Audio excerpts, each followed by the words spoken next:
और अब बात संभल के उस फरार चल रहे दंगाई की, जिसकी कुंडली में जेल योग बन रहा है। इस दंगाई का नाम है शारिक साठा।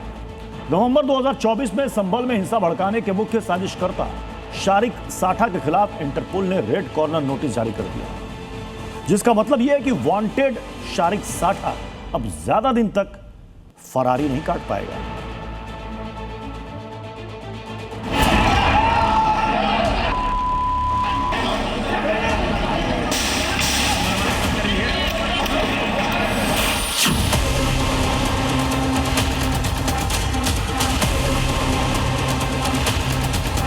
फर्जी पासपोर्ट बना के यहाँ से विदेश गया था। रेड कॉर्नर नोटिस है वो इश्यू किया जा चुका है।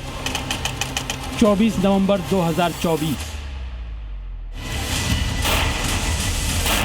आज से लगभग 2 साल पहले संभल को दंगे की आग में झोंकने की साजिश रची गई थी। संभल शाही जामा मस्जिद विवाद में संभल को सुलगाया गया था और इस साजिश का मास्टरमाइंड शारिक साठा भारत छोड़कर विदेश भाग गया था।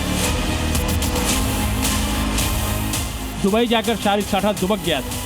सोचा था कई हजार किलोमीटर दूर उसका कोई कुछ नहीं बिगाड़ पाएगा, लेकिन साठा की यही सबसे बड़ी गलती थी। संभल जलाने वाले शारिक साठा को दुबई से खींच लाने की तैयारी योगी ने कर ली है।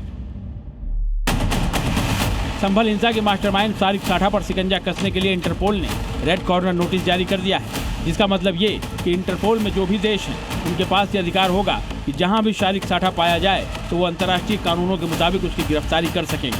उसके बाद इंटरपोल की मदद से शारिक साठा को भारत लाया जाएगा। इंटरपोल का रेड कॉर्नर नोटिस वो जो है विधिक रूप से वो जारी कराया गया है और इससे जो भी कंट्रीज जो इंटरपोल में है उनके पास ये अधिकार होगा कि जहां भी ट्रांजिट में या अन्य कारण से अगर ये कहीं शारिक साठा पाया जाता है तो उसकी इंटरनेशनल लॉज के अनुसार उसकी अरेस्टिंग सुनिश्चित कराई जाए। इसका सीधा मतलब यह है कि शारिक साठा की फरारी के दिन अब खत्म होने वाले हैं। साठा की भारत वापसी का काउंटडाउन शुरू हो गया है। बहुत जल्द भगोड़े शारिक साठा के हाथों में भारत की जांच एजेंसियों के नाम की हथकड़ियां बंधी होंगी। शारिक साठा को न केवल संभल हिंसा मामले में बल्कि उसके खिलाफ दर्ज दूसरे आपराधिक मामलों में भी कानून के दायरे में लाया जाएगा। कोर्ट की तरफ से शारिक साठा को पहले ही भगोड़ा घोषित किया जा चुका है। भगोड़े शारिक पर 55 से ज्यादा मुकदमे दर्ज हैं। जो फर्जी पासपोर्ट के जरिए दुबई भागा था।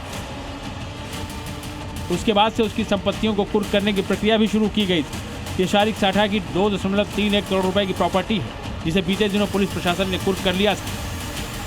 अब साठा के पीछे इंटरपोल लग गया है।